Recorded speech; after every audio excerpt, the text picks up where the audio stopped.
ជំរាបសួរលោកគ្រូខ្ញុំឈ្មោះអៀតមេងស្រង់ហើយថ្ងៃនេះខ្ញុំនឹងធ្វើការ demo តាក់ទងជាមួយនឹងបច្ចេក SA final របស់យើងគឺយើងធ្វើតាក់ទងនឹង blood donation ហើយនេះគឺ team របស់ខ្ញុំមានសានសុខាត់យម៉ារីតាសេងថេងហេងសុកមេងកៅចម្រុងបើវិសាគមីភពលឹមច្រឡងហើយនឹងសឿនវិចិត្រអញ្ចឹងដើម្បីកុំឲ្យខាត់ពេលយើងចូលទៅ demo ទាំងអស់គ្នាអញ្ចឹងយើងមាន front end ដែលជា website សម្រាប់ user គាត់ធ្វើការ register ដើម្បី donate ឈាមហើយនឹងយើងមាននៅ admin dashboard ដើម្បីយើង control ទៅលើការ complete queue ឬមួយក៏ skip អីនៅពេលដែល user គាត់ចូលមក register ហើយគាត់នឹងទៅកន្លែង center ដើម្បីបរិច្ចាគឈាមហ្នឹងហើយនេះគឺជា folder project របស់ពួកយើងគឺយើង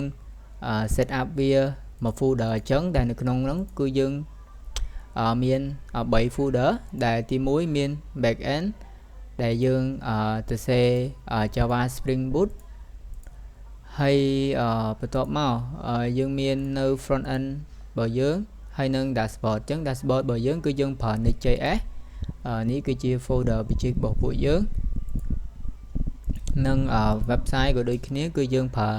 Next.js ដូចគ្នាសម្រាប់ version control គឺយើងប្រើនៅ GitHub អញ្ចឹងproject របស់ពួកយើងគឺយើង set up ជា Docker ដើម្បីងាយស្រួលក្នុងការធ្វើការជា team អញ្ចឹងយើងបាន set up នៅមាន DB មាន backend ហើយនឹង website នេះយើងធ្វើការ demo តាក់ទងមួយនឹង folder project របស់យើងបន្ទាប់ពី folder project ហើយយើងចូលមកមើលនេះគឺជា DB របស់យើង database របស់យើងដែលយើងមានប៉ុណ្ណឹងយើងមានតាក់ទងមួយ user តាក់ទងមួយអីហ្នឹងហើយបន្ទាប់ពី DB ហើយឥឡូវយើងបាន run នៅ Docker ហើយអីដែលយើងឈ្មោះថា CTech SA final blood donation ហ្នឹងដែលយើងបាន run វាដើម្បី start នៅ project របស់យើងអញ្ចឹងដើម្បីកុំឲ្យខាតពេលយូរខ្ញុំសូមធ្វើការ demo តាក់ទងមួយនឹងការចូលទៅ register ហើយនឹងការ manage នៅក្នុង dashboard របស់យើងអញ្ចឹងដំបូងគេខ្ញុំសូម log in ចូលទៅក្នុង dashboard សិនអញ្ចឹង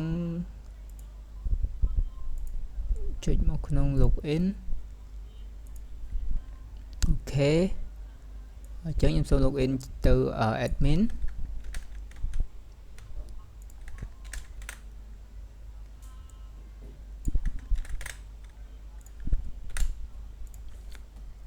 អញ្ចឹងនេះគឺជា admin dashboard របស់ពួកយើងដែលយើងមាន donation queue យើងមាន location យើងមានតាក់ទងមួយនឹង certificate តាក់ទងមួយនឹង campaign តាក់ទងមួយនឹង user ហើយនឹង setting អញ្ចឹងនៅពេលដែលខ្ញុំធ្វើការ register demo ហើយខ្ញុំនឹងចូលមក demo លោកគ្រូតាក់ទងនៅក្នុងDB នៅក្នុង dashboard របស់យើងអញ្ចឹងដើម្បីកុំឲ្យខាតពេលយើងចូលទៅធ្វើការ register ទៅអញ្ចឹងឥឡូវខ្ញុំជា user ម្នាក់ខ្ញុំជា user ហើយខ្ញុំចង់ register អញ្ចឹងខ្ញុំបានចូលមកក្នុង website ដើម្បីធ្វើការ register យើងទៅដែលនៅក្នុង website របស់យើងមានតាក់ទងមួយនឹង text ធម្មតាយើងមានតាក់ទងមួយនឹង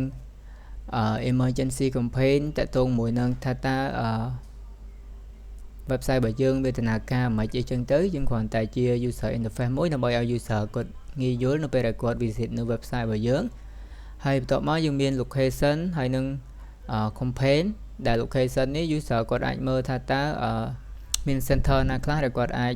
មកបរិច្ចាគឈាមបានហើយទាំងអស់នេះគឺសិតតែអីដែលខ្ញុំបង្កើតតេស្តទេហើយមួយទៀតតទៅមួយនឹង campaign នេះដែលយើងគម្រោងនឹងធ្វើគឺយើងធ្វើតទៅជាមួយនឹងនៅពេលដែល user គាត់ចង់ donate នៅលុយអីចឹងណាអញ្ចឹងគាត់អាច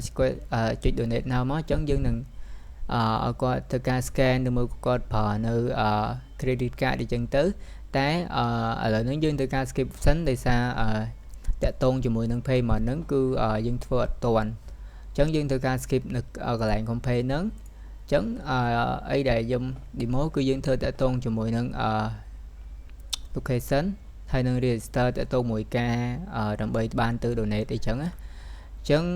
ខ្ញុំជា user ម្នាក់ខ្ញុំចង់ donate ចឹងខ្ញុំចូលមកក្នុង location ខ្ញុំមើលយ៉ាងទៅខ្ញុំចង់ទៅ donate នៅកន្លែងណាមួយចឹងខ្ញុំអាចចុច register here តែបើសិនជាគាត់អត់មាន account ទេគាត់អត់អាច register បានទេចឹងខ្ញុំសូម back មកវិញខ្ញុំសូមធ្វើការ register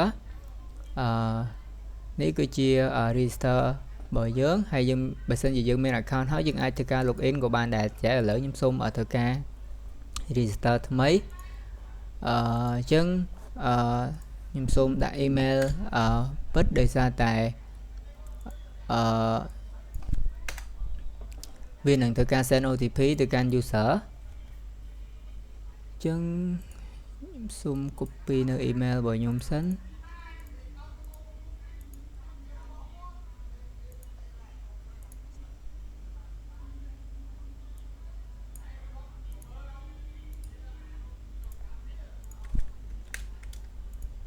ខ្ញុំសូមធ្វើការដាក់ឈ្មោះទៅខ្ញុំដាក់ថាមេងស្រុងអាចចឹងទៅបន្ទាប់មកខ្ញុំសូមធ្វើការដាក់នៅលេខទូរស័ព្ទចឹងខ្ញុំសូមដាក់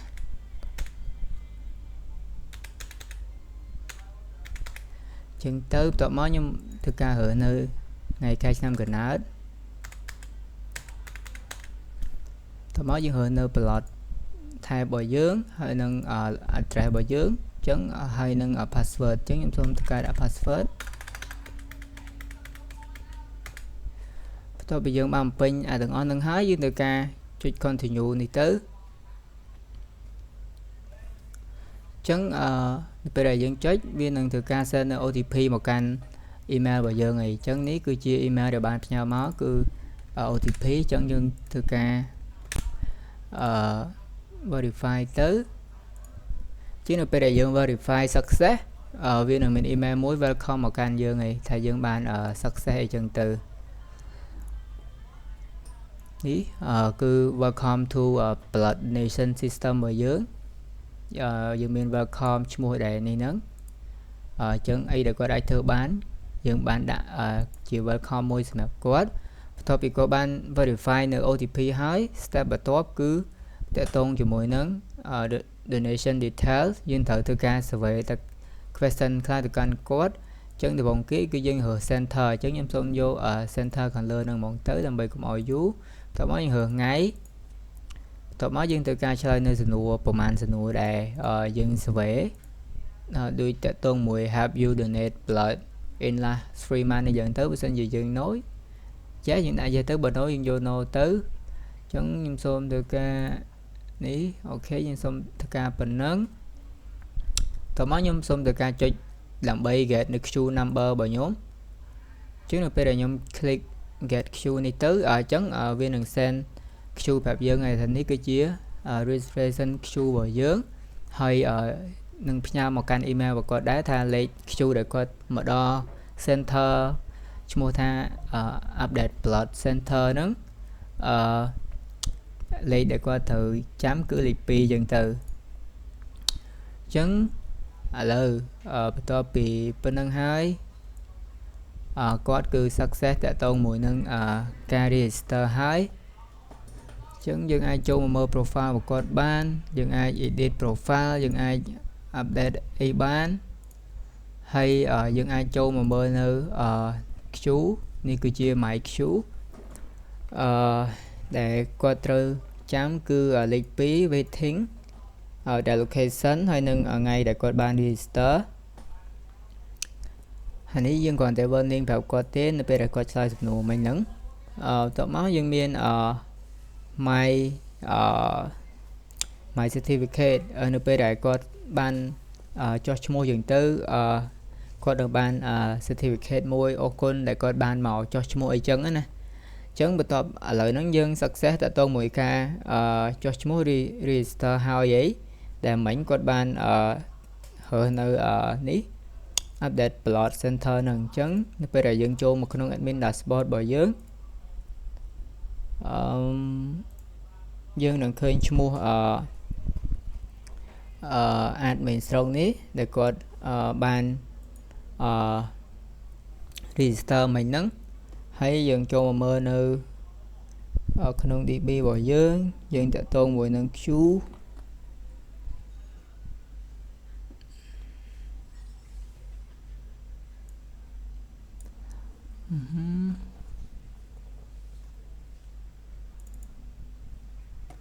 ចឹងយើង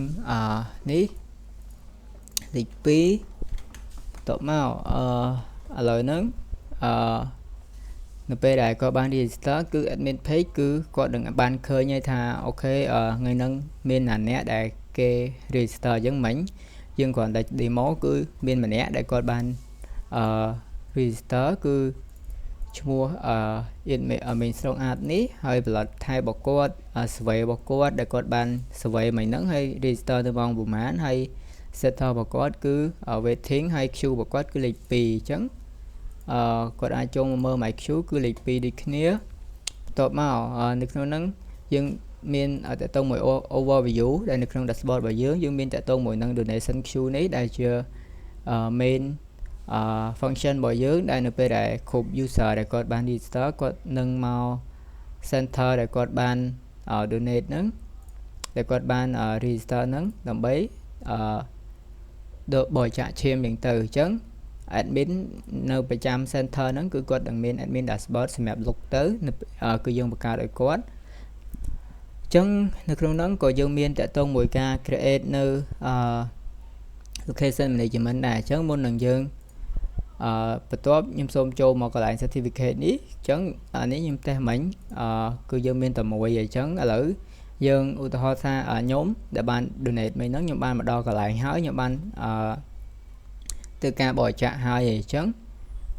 ខ្ញុំគ្រាន់តែចុច complete នេះទៅmark as complete ហ្នឹងទៅអញ្ចឹងនៅកន្លែងនេះគឺលែងមានហើយដោយសារតែយើងដែលថាអ្នកដែលបាន register ហ្នឹងមានតែម្នាក់ឯងមិញអញ្ចឹងយើងចូលមកនៅក្នុងនេះទៅគឺមានឈ្មោះ main strong art នេះគាត់បានបរិច្ចាគដែលឈាមមកគាត់នេះហើយនៅក្នុង center នេះ update list blood center នេះហើយយើងអាចធ្វើការ download ឬមួយក៏ print តកតងមួយនឹង certificate ទៅឲ្យគាត់ចឹងទៅនេះគឺជា certificate របស់យើងដែលយើងមានលិខិតថ្លែងអំណរគុណសូមអរគុណទៅដល់ឈ្មោះនេះដែលគាត់បានបរិច្ចាគអីចឹងទៅហើយយើងចូលមកមើលនៅក្នុង profile របស់គាត់បើសិនជាគាត់ចូលមកមើលនៅក្នុង my certificate នេះគាត់នឹងឃើញហើយនេះ certificate ដែលគាត់បានdonate រយៈពេលហ្នឹងអញ្ចឹងទៅអញ្ចឹងគាត់អាចមើលលើក្រោយបានអូខេនៅក្នុង account របស់គាត់មានប៉ុន្មាន certificate អីទៅដែលគាត់បានទៅបរិច្ចាគអញ្ចឹងទៅអញ្ចឹងយើងសូម back មកវិញអញ្ចឹងនេះយើងចូលមកដល់ certificate យើងមានប៉ុណ្ណឹងយើងអាច print ហើយនឹងយើងអាច download ឲ្យគាត់ហើយ user ក៏គាត់អាចមើលឃើញនៅcertificate របស់គាត់បានដែរដូចគ្នាបន្ទាប់ពីហ្នឹងមកយើងមានធ្វើការតាក់ទងមួយនឹង create location នេះគឺ create location សម្រាប់ location នេះនៅពេលដែល user admin ហ្នឹងគាត់មាន account អញ្ចឹងគាត់ធ្វើការបង្កើតនៅ location ទៅអញ្ចឹង location ហ្នឹងវានឹងចូលមកនៅក្នុង website របស់យើងហើយដោយសារ website របស់យើងគឺយើង get all នៅ location អញ្ចឹង location មិនសម្រាប់តែ update blood center នេះមួយឯងគឺវាមាន location ច្រើន center ច្រើនសម្រាប់ដែលទទួលនៅការបរិច្ចាគឈាមហ្នឹងអញ្ចឹងបន្ទាប់មកឥឡូវយើងសាកចុចធ្វើការcreate នៅ location update ឬមួយក៏ delete អីចឹងទៅអញ្ចឹងខ្ញុំសូមធ្វើការចុចមកអញ្ចឹងយើងនឹងឃើញមាន location ណាមាន full address មាន latitude នេះlatitude ហើយនឹង long latitude អីគេនេះតទៅមួយនឹងmap ហ្នឹងអញ្ចឹងឥឡូវខ្ញុំសូមធ្វើការសាក create នៅ location មួយទៅអញ្ចឹងខ្ញុំសូមដាក់ថា one drop hop នេះខ្ញុំហើយ address របស់គាត់ខ្ញុំសូមដាក់ថានេះទៅដោយសារខ្ញុំបាន note ទុកដែរlive flow blood center ដែល full address របស់គាត់នៅណាអញ្ចឹងទៅហើយ នេះនៅក្នុង map គឺវាមាន latitude ហើយនឹងនេះហើយអញ្ចឹងយើងសុំធ្វើការគ្រាន់តែតេស្តទៅហើយតើ location ហ្នឹងគាត់ទទួលអីបើសិនជាគាត់ទទួល money ទទួលទៅមួយលុយយើង select ទៅតែឥឡូវខ្ញុំ demo យើង focus ទៅលើការ donate ឈាមអញ្ចឹងខ្ញុំសូមយក blood donation នេះមកហើយបន្ទាប់មកកន្លែងនេះគឺមាន operation setter អញ្ចឹងខ្ញុំសូមដាក់អានេះទៅហើយយើងអាច upload នៅរូបភាពបានអញ្ចឹងខ្ញុំសូមធ្វើការយករូបភាពមួយ blood donation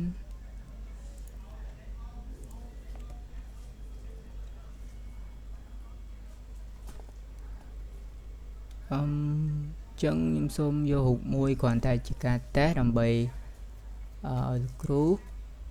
ចឹងខ្ញុំសូមយករូបនេះមួយមកខ្ញុំ copy ម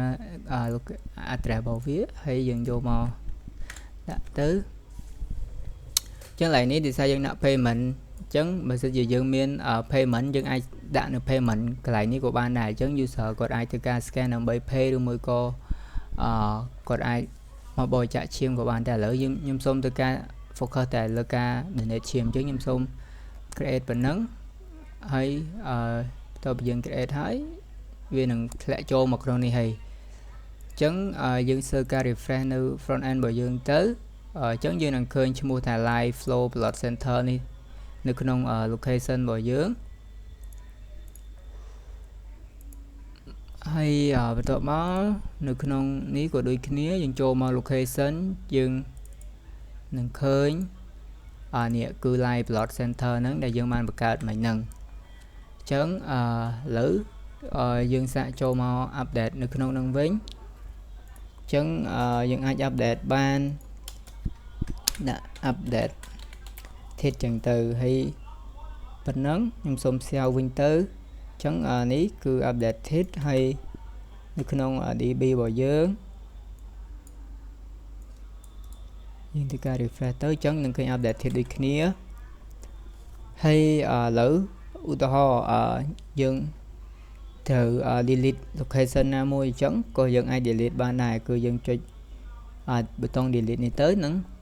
យើងនឹងមាន load សួរថាចង់ delete ឬមួយក៏អត់ឬមួយក៏តាក់ទងមួយ update មិញហ្នឹងដែលខ្ញុំបាន demo អញ្ចឹងឧទាហរណ៍នៅក្នុងនេះយើងមាន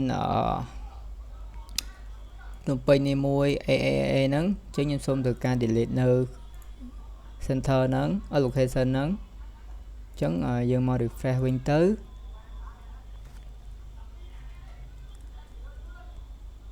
អញ្ចឹងនឹងបាត់ហើយអញ្ចឹងនេះគឺតាក់ទងមួយការ demo តាក់ទងជាមួយនឹងការ create នៅ location តបមកតាក់ទងនៅមួយ certificate នេះគឺខ្ញុំបាន demo លោកគ្រូហើយនឹងតាក់ទងមួយ queue នេះគឺយើងបាន demo ហើយដែរអញ្ចឹងបន្ទាប់មកគឺតាក់ទងមួយនឹងcampaign ដែលខ្ញុំបានប្រាប់លោកគ្រូពីដំបូងតាក់ទងជាមួយនឹង campaign ដែលយើង focus ជាងគេគឺតាក់ទងមួយលុយតែដោយសារយើងត្រូវការជាមួយនឹង payment នឹងអត់តាន់អញ្ចឹងយើង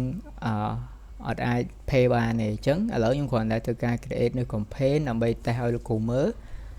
ហើយនឹង update អីចឹងទៅអញ្ចឹងខ្ញុំធ្វើការ create នៅ campaign របស់ខ្ញុំមកដែលខ្ញុំមាន campaign name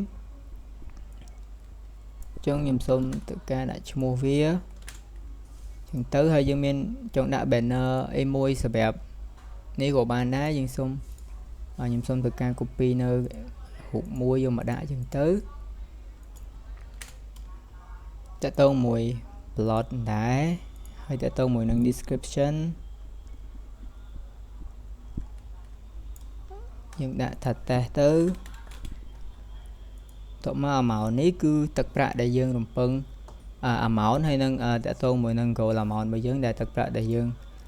នឹង goal របស់យើងអញ្ចឹងខ្ញុំសូមគ្រាន់ដាក់ test ទេខ្ញុំសូមដាក់100ទៅនេះយើងអត់ដែរដោយសារតែយើងធ្វើ create ហើយនេះយើងដាក់active ទៅតមកយើងសូមដាក់ date វាតពីយើងបាន create ប៉ុណ្ណឹងហើយយើងធ្វើការ save ទៅអញ្ចឹងយើងនឹងឃើញហើយនេះគឺ Go Live Self Line នេះ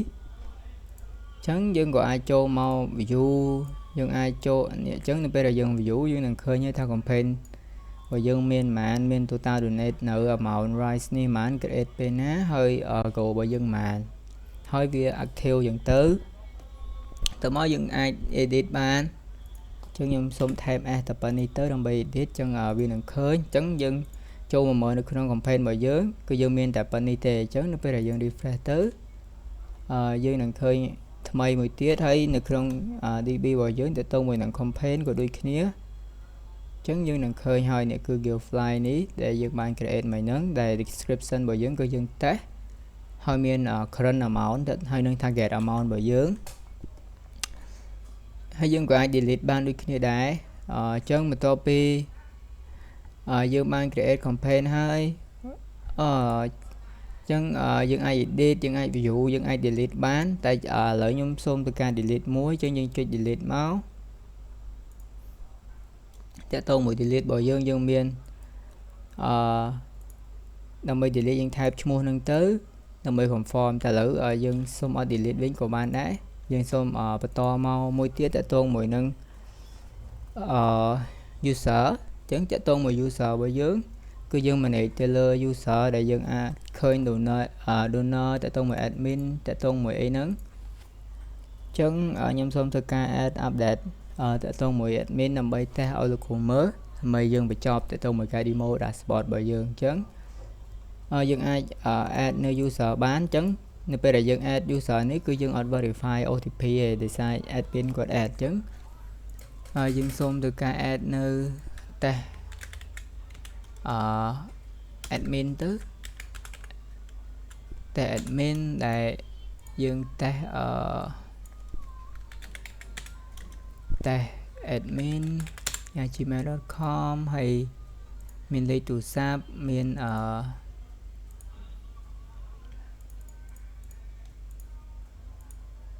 ហើយខែឆ្នាំកំណើតហើយនឹង select នៅ center ដែលយើង assign ទៅឲ្យគាត់ហ្នឹងអញ្ចឹងនៅពេលដែល admin នឹងលុបទៅគឺគាត់នឹងកន្លែង assign location ហ្នឹងគឺ center ណាដែលគាត់យក admin ហ្នឹងទៅប្រើអញ្ចឹងណាលោកគ្រូអញ្ចឹងថតខ្ញុំដាក់នៅក្នុងនេះទៅ update plot center តើតើមួយ row របស់គាត់ជា donor ឬមួយក៏អីយើងខ្ញុំសូមដាក់ជា admin plot type អីចឹងទៅនេះយើងអត់រើក៏បានដែរហើយនេះ residential address ខ្ញុំសូមដាក់តែប៉ុណ្ណឹងខ្ញុំសូមដាក់1 2 3 4 5 6 7 8 4 5 1 7 8ចឹងប៉ុណ្ណឹងហើយយើងសាច់ចូលមកក្នុងនេះរបស់យើងអត់តន់មានឈ្មោះគាត់ទេចឹងយើងចូលមកវិញមកយើងធ្វើការ create ទៅចឹងយើង fail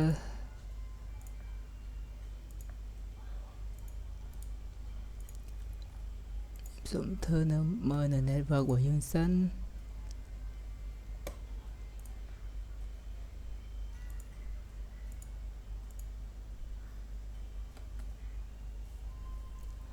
ជា admin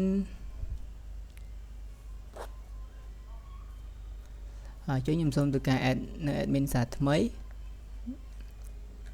នឹងខ្ញុំចូលមក network ដើម្បីអាចដឹងថាតើវា fail មកពីអីចឹងខ្ញុំដាក់ admin ស្រងទៅដាក់ main ស្រង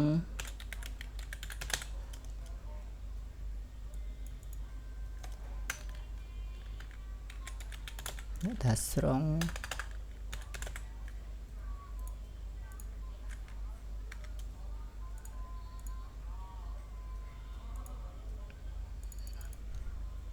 ចឹងយើងថ្ងៃឆ្នាំកំណើតហើយតើតងមួយនឹង center តើតងមួយ role ហើយនឹងតើតងមួយ tab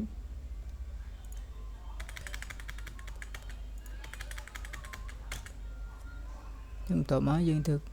អូខុស8អូខេ